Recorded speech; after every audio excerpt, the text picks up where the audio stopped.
amanya n'eddoboozi Nabukenya Maismolo chairperson omulonde nkyali mukulembeze wadde banfutyanka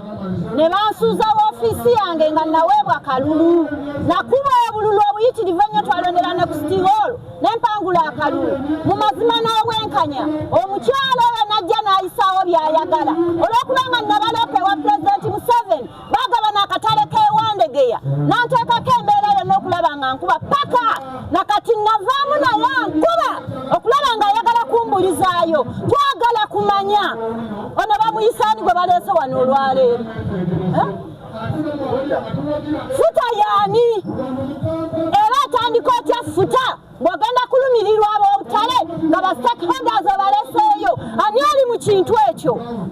simanyi toyinza okugamba mbu ab'obutale n'olekayo abasuubuza bali mu butale abategeerekeka n'otandika okuŋŋaanya ababodaboda n'okuŋŋaanya ab'embaawo n'okuŋŋaanya abaawa bonna bajja bakuzannyira omuzannyo gwo ogende kuba kati ssente ze zikutawaanya